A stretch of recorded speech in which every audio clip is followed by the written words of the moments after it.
mentioned 88% of Americans are not healthy. Heart disease is becoming more of a problem despite all of these promises that we've heard that the are going to fix. During that time, I was struggling with my own health. So ultimately, I was able to overcome my own health challenges, and now I am on a mission to keep as many people as possible off my operating table.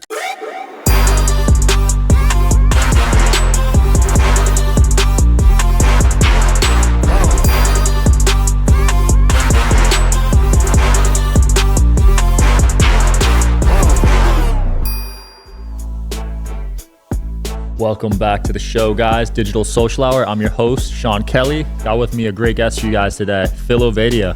How's it going?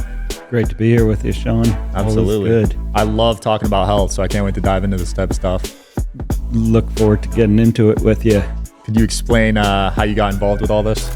Yeah, sure. So I've been a heart surgeon for 20 years, and increasingly what I noticed is people are getting sicker. Heart disease is becoming more of a problem despite all of these promises that we've heard that the are going to fix it and, eating a certain way is going to fix it. And during that time, I was struggling with my own health. I was morbidly obese. I was pre-diabetic. And I realized that I was going to end up on my own operating table. And I started asking, if I can't figure out how to stay off my own operating table, what chance does anyone else have? How can I help them? So ultimately, I was able to overcome my own health challenges, and now I am on a mission to keep as many people as possible off my operating table. Wow. So over the 20 years that you've been doing surgeries, you've been able to visually see a difference in the hearts? Yeah, it's been real noticeable, the average age and the ages of the patients I operate on. When I started operating 20 years ago, we operated mostly on 70 and 80-year-olds. We would have some 60-year-olds. And if we had a 50-year-old, it was kind of surprising. Today, I routinely operate on 40-year-olds. And I see an occasional 30-year-old ending up on my operating table. That's young. It's young, and it's concerning because, we've been led to believe a certain narrative about what causes heart disease. And we've made all these efforts to prevent heart disease, change your diet, medications, all of the stuff that we've heard. And not only is it not having a positive impact, but things are getting worse. And, so anyone looking at that has to step back and say, what are we doing here? There's got to be something wrong, either with our basic understanding of heart disease and how to prevent it, or you could say, maybe people just aren't listening to the advice. And for the most part, that's the approach that the healthcare system has taken. We want to say, well, people aren't listening. People don't follow the advice, or they need to do it sooner. They need to do it harder. But, the data goes against that. People are largely following the advice. We can look at the way that dietary patterns have shifted over time. And it's not having the impact that it should have if we're attacking the right problem. And ultimately, I think that's what it comes down to. We've been attacking the wrong problem when it comes to heart disease. Right. And speaking of data, you mentioned 88% of Americans are not healthy, which is a staggering number. Why do you think that number is so high? Well, I think that number is so high because we have been giving lousy advice. And in fact, the advice that we have been given about what to eat, how to live, is making the problem worse. Specifically, when we're looking at food, we've had this focus on cholesterol, and we have to manage our cholesterol levels. We have to lower our cholesterol. So, that advice led to you have to eat low-fat foods, processed foods. And that is making the problem worse. Because when you take the fat out of food, you got to add something back in, and usually that's going to be sugar, carbohydrates. It's going to be, processed oils, these vegetable and seed oils, which were never part of our food environment historically. Yeah. And, yes, that can lower your cholesterol level, but the question we now have to ask is that actually making you healthier, or is it making you sicker? And I would say that the again, the Shout out to today's sponsor, Rocket Money. Guys, you ever feel like money's just flying out of your account? Well, this app might be able to help you because there's something called subscriptions that are eating at your bank account every single month. And there's apps you don't know about. Delivery apps, streaming services, you name it. You're probably getting charged a monthly fee by a lot of companies and you don't even know. You can see all your subscriptions in one place on the Rocket Money app, and you can cancel all the unwanted subscriptions with one tap. They'll even try to get you a refund for the last couple of months and negotiate your bills to be even lower by up to 20%. All you got to do is take a picture of your bill, and Rocket Money takes care of the rest. Rocket Money is a personal finance app that basically finds and cancels unwanted subscriptions. They help you monitor your spending, and they help you lower your bills.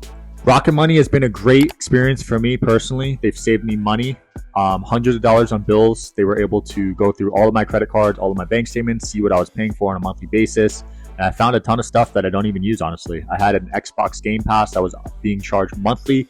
I don't even play games. That one was years old. And they also lowered some of my bills. My phone bill and my Wi-Fi bill were pretty high. They were over $150 a month, and they were able to cut down on those prices. So all in all, shout out to Rocket Money, great product. So stop wasting money on things you don't use. Cancel your unwanted subscriptions by going to rocketmoney.com/DSH. That's rocketmoney.com/DSH. Link will be in the description below. evidence around us is that it's making us sicker. Wow. So why did all these companies start adding vegetable and seed oils to everything? Well, two reasons. One, from the company standpoint, it increases profits. They're cheap ingredients, much easier to deal with, from kind of a food manufacturing standpoint.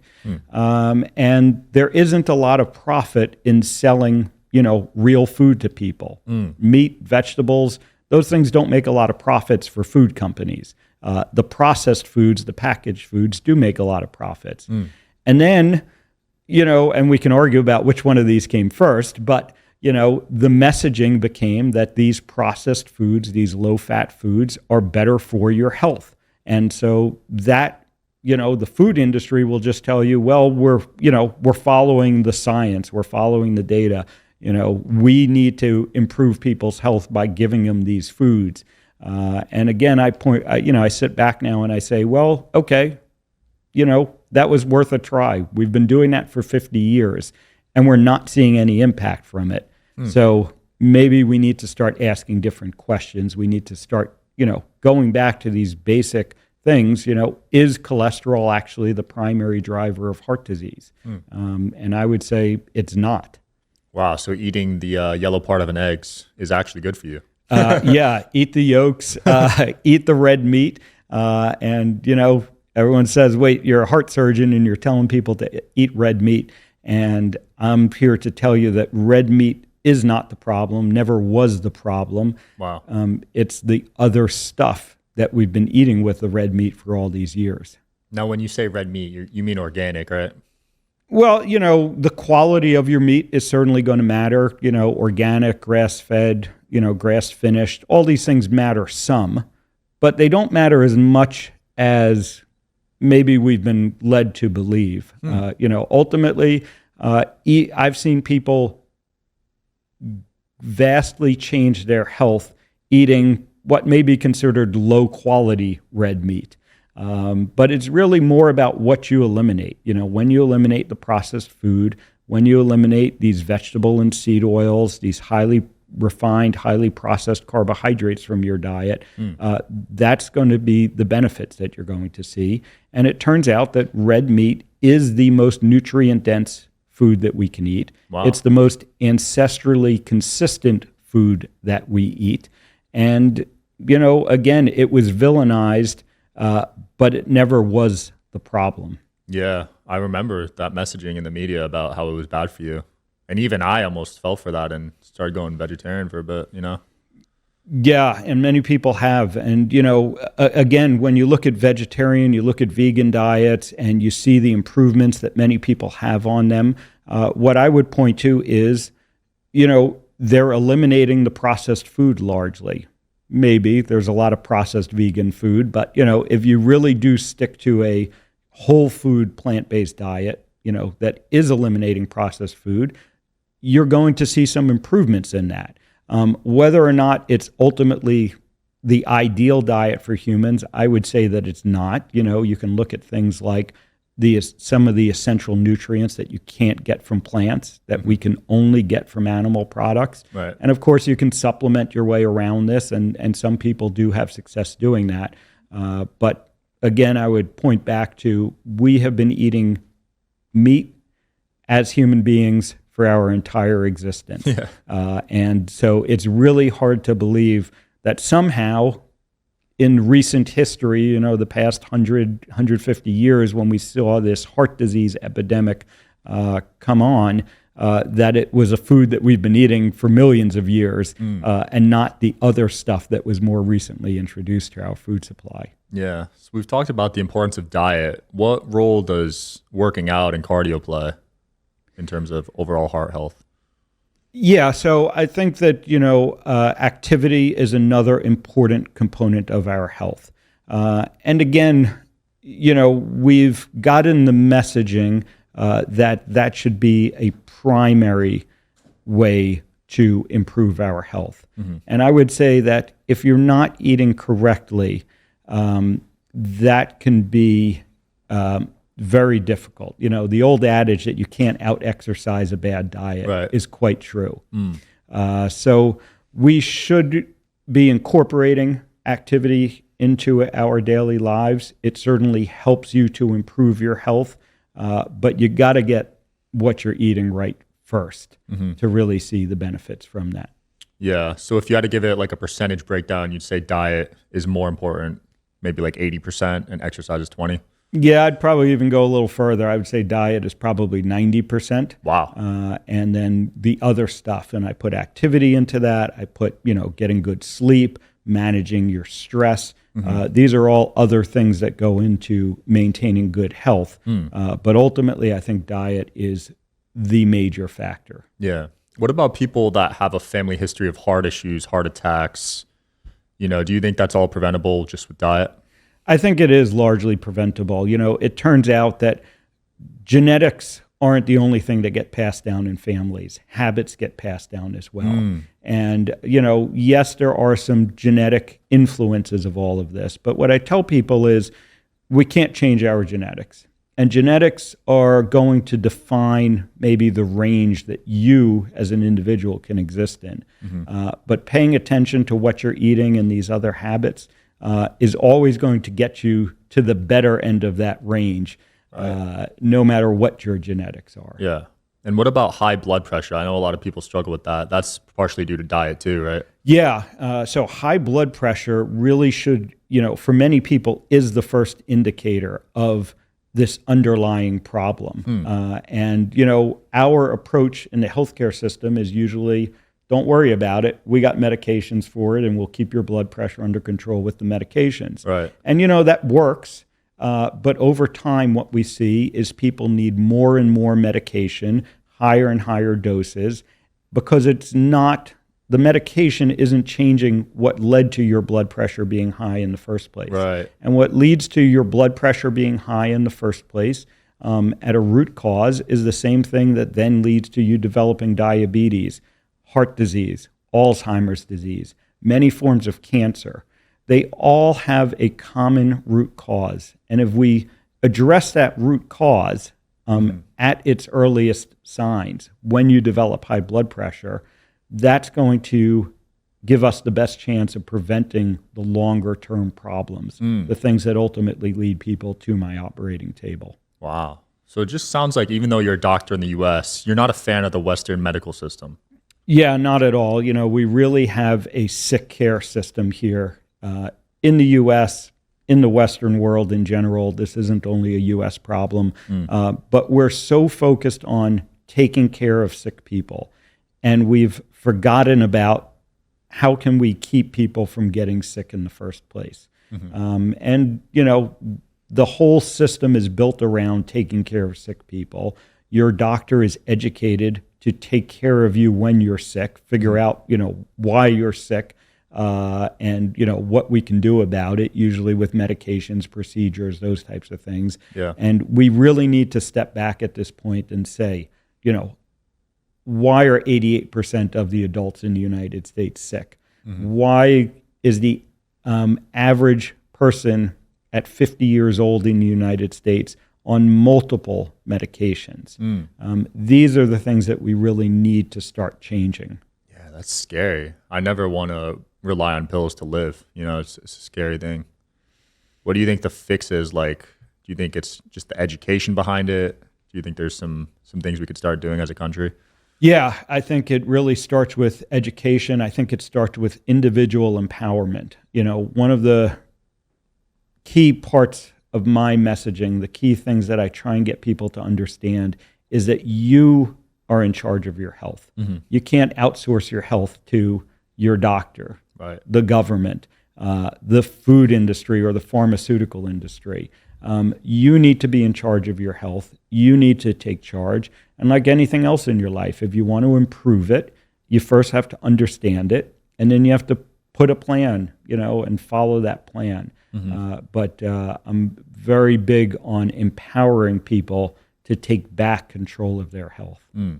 What about stress? Because now there's all these studies coming out that can affect organ health as well.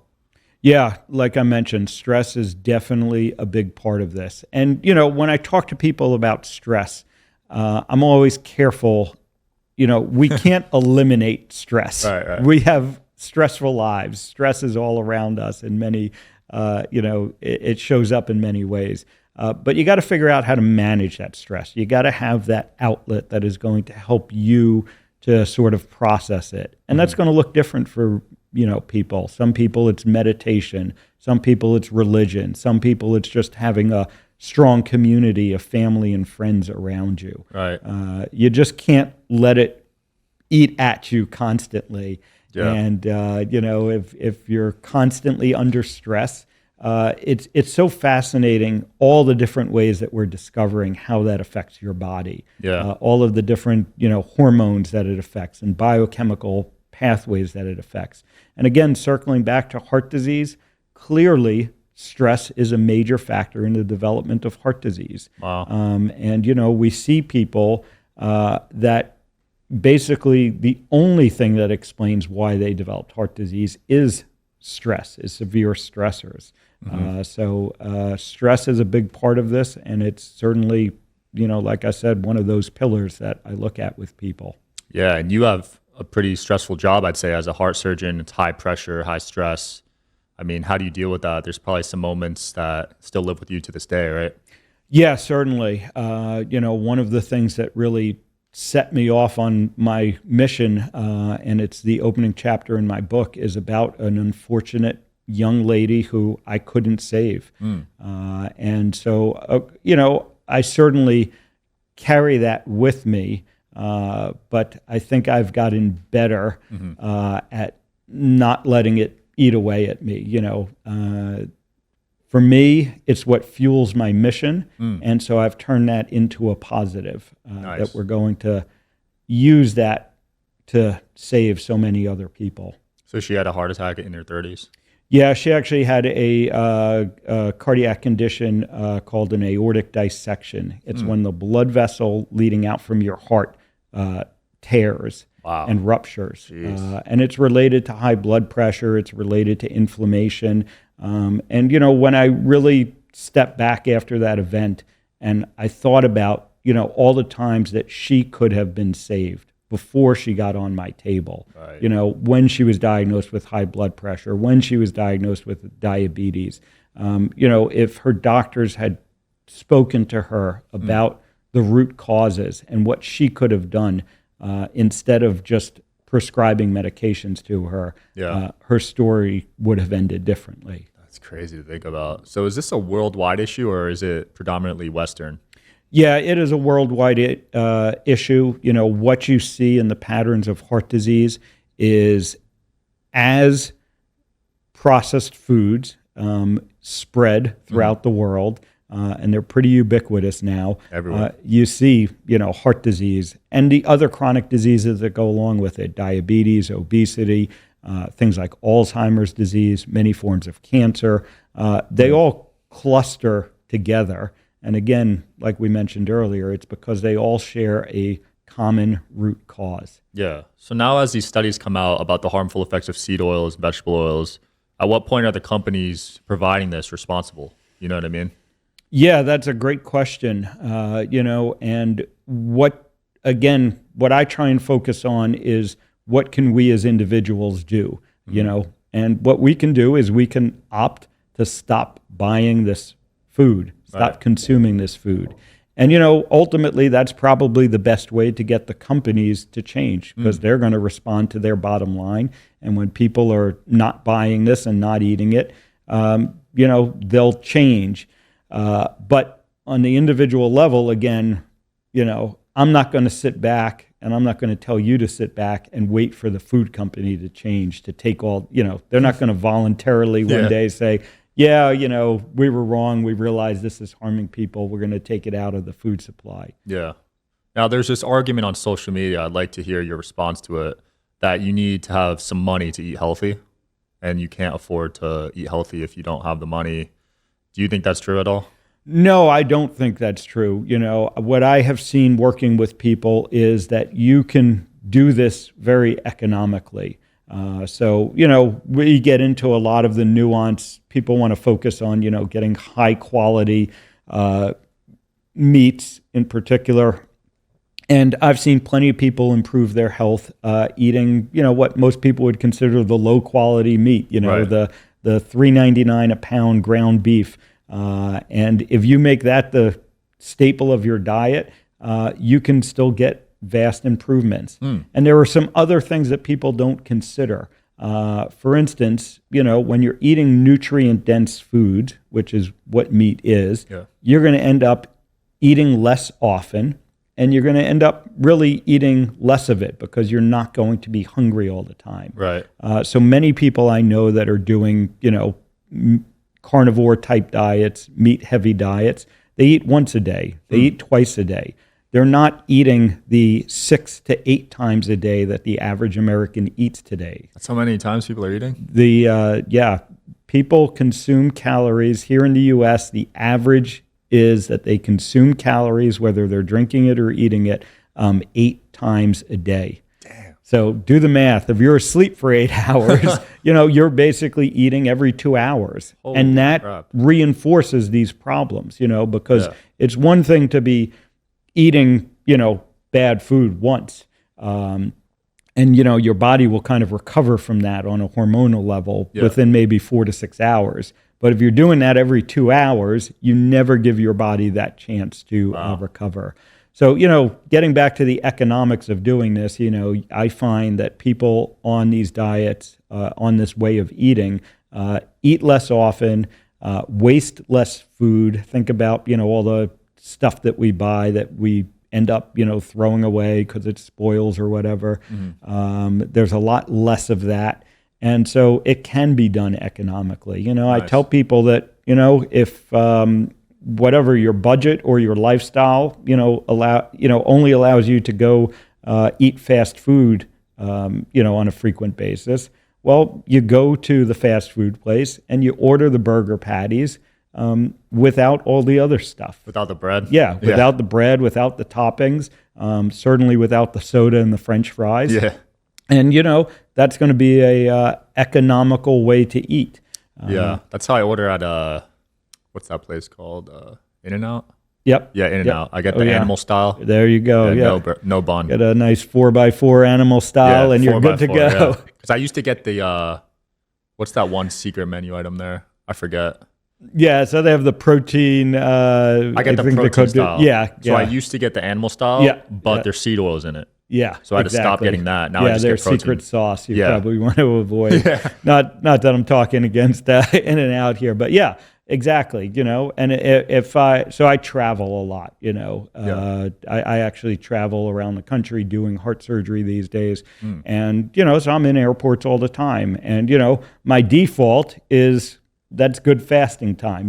Good time not to eat. Right. But if I'm hungry and I'm in the airport, you go to the burger place and you order 2 or 3 burger patties. Maybe you put a little cheese on it, but you skip the rest of it. And, then I'm going to be good to go for another 12 hours usually. So you're a fan of fasting? I am a fan of fasting, but I think fasting should be done because you're not hungry. Right. You know, forcing yourself to fast may not be the right answer. So if you're eating, you know, if you're still eating a lot of processed food and you're hungry all the time, but you're trying to sort of cut down by fasting, that I'm not as big a fan of. Yeah. But if you're eating in a way that you're not hungry all the time and you just naturally fast, that is really the way that we are supposed to be as human beings. Again, when you go back to our ancestral history, you know, we didn't eat 8 times a day, certainly. We probably didn't even eat 3 times a day. Yeah. And, you know, there would have been times in our history where food just wasn't available. You know, you were, you know, if you go back to the caveman days and you some large animal and, you know, the tribe ate for a couple of days, but then maybe there would be a few days that they couldn't find a large animal. Right. And, you know, our bodies adapted to that. And unfortunately, that system's been hijacked by our food environment, you know, because food is all around us these days. And so, you know, we get all this messaging. They taught us growing up, breakfast is the healthiest meal of the day. Yeah, you know where that comes from? Where? The food industry. It's a pure advertising To make money. term. Yeah, exactly. Yeah, it's crazy looking back at it, how like just eating 3 meals a day was like the norm. And now it's like, that's too much food, man. You don't need 3 meals. Yeah, that's exactly what most people find when they change these ways. But like I said, it's a lot to battle against. I tell people this is a simple concept, but it's not easy. And you need support. You need, you know, someone to work with. And that's another struggle, quite frankly, that I run into because, you know, people will come and they'll find me and they'll read the book and they'll, you know, take one of my courses or they'll, you know, work with my team. And then they'll go to their regular doctor, you know, and they'll get conflicting advice and they'll be told, no, you can't do that. That's not good for you. Yeah, they want to put them on medicine and stuff. Yeah, exactly. So what about body fat percentage? Because I'm assuming a lot of your patients are pretty high. Like what range would you say is healthy? Yeah, so I think when it comes to body fat, we have to differentiate, first of all, that there are actually 2 types of body fat. And this is a very important concept for people to understand. There is what is called subcutaneous fat. That's kind of the fat on the outside that we see and we can feel, you know, the sort of, you can pinch an inch. And then there's the visceral fat. That's the fat on the inside. It's around your organs. And the visceral fat is actually the fat that's particularly dangerous, particularly concerning. So when people come to me and they say my body fat percentage is, you know, X, 20, 25, 30%, whatever it is, what I really want to know is what's your visceral fat like? And, you know, if you have low amounts of visceral fat, having subcutaneous fat may not be problematic. And again, so weight, you know, I tell people isn't a great measurement. And again, the data, you know, shows this, that, you know, the correlation between weight and health outcomes is pretty tenuous. And, you know, we really need to get down to and figure out, you know, do you have a lot of visceral fat? What can you do to target the visceral fat loss? How can you measure that? Well, you know, there are a couple of different ways. The best way to measure it is probably with either a CAT scan or an MRI that will look at it. You can look at some of your blood values or your lab values and kind of use that to guesstimate it. If you're getting a DEXA scan, a body composition scan, you're going to see what your visceral fat levels are. And ultimately, you know, it comes back to these same concepts, because when we say, okay, well, what helps people lower their visceral fat levels? Same things we've been talking about, you know, eliminate the processed food, incorporate some activity into your day. All of these things, they all kind of lead us to the same conclusions. Interesting. What causes heart palpitations? Because I used to get those, and I don't know if it's anxiety or stress, but do you know what causes that? Yeah, so heart palpitations can have many causes, some of them concerning, some of them not concerning. Stress can certainly play into it. Electrolyte disturbances can play into that. So, again, the minerals that are in your bloodstream, things like sodium and potassium and magnesium, are part of the system that regulate your heartbeat. And then we look at the nervous system, and this is where the stress comes into play. That your heartbeat is controlled, by your nervous system. And you have something called the parasympathetic and sympathetic nervous systems. Many people will have heard about, and that balance can affect this. So, heart palpitations can be a sign of problems. Oftentimes they're not. They're kind of benign, and sometimes some of us just have an extra heartbeat here and there, which may not be dangerous. But again, it can be one of the indicators that something is wrong. And the answer is, don't just treat the heart palpitations. Don't just take the medication that maybe is going to, regulate your heartbeat. Yeah. Look into, why are we getting these things in the first place? So you're not a fan of any medications for heart health? Well, I think there are some roles for medications. And, in general, what I oftentimes will tell people is that if you have some of these problems like high blood pressure, you might need the medication in the short term while you're addressing the underlying root cause. Because, sometimes it takes a while to make these changes and for those changes to have effect in your body. But almost always the answer is, if you can get off the medications, that's going to be a better long-term approach. I love that. And in terms of beats per minute, what's a healthy range you've seen? When I was a distance runner, I was down to 40, I think. Now I'm probably higher, but what range do you think is healthy? Yeah, so for your resting heart rate, when you're not active, I think anything under 70 is pretty good. Under 60 is probably ideal. And, you're right. Many people, runners, the more active you are, the lower your resting heart rate will be. And that's one of the indicators of good health. Nice. I wouldn't rely on that alone.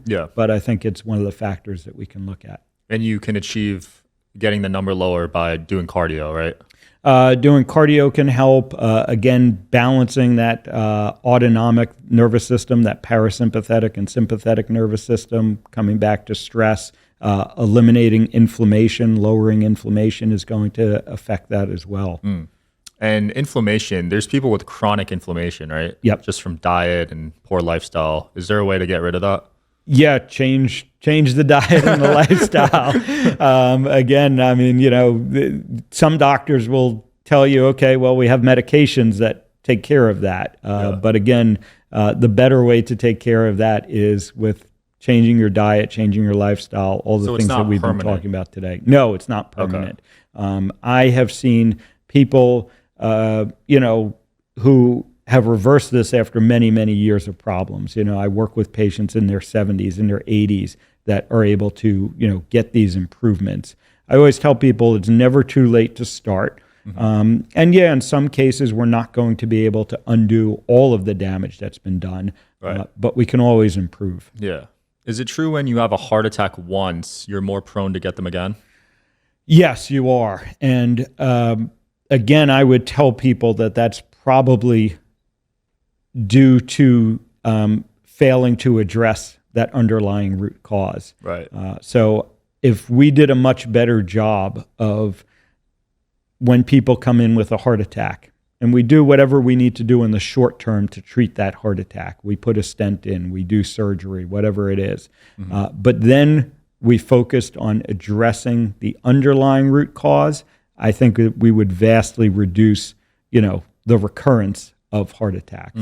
But, once you've had a heart attack, you've shown that your body has responded, in a way to create those conditions, create the damage to your blood vessels and everything that comes after that. So, again, you certainly are going to be more prone to it, but if you address the underlying root cause, you can still greatly reduce that risk. Nice.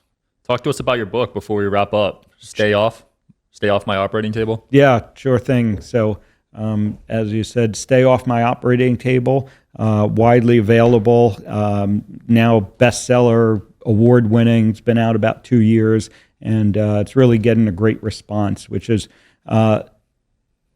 so rewarding to me because, I can only work with so many people one-on-one. Right. Obviously, my time is limited, geographic, limitations and all that. Yeah. But seeing, the scale of the book, how many copies it's selling, getting chances to come on podcasts like this and talk to millions of people at a time is so much more powerful. And really, it's, one of the most rewarding things that I do today. Yeah, you're saving millions of lives, man. Not a lot of people have that knowledge to be able to do that. So it's incredible to see you do that. Thank you. Yeah. Thanks so much for coming on, man. It's been great. Anything you want to close off with? No, just the book. You can go to iFixHearts on all the platforms and find me, ifixhearts.com. And I try to work with as many people as possible in lots of different ways. So come see what we're doing and ultimately just stay off my operating table. Stay off, guys. Thanks for watching, and I'll see you next time.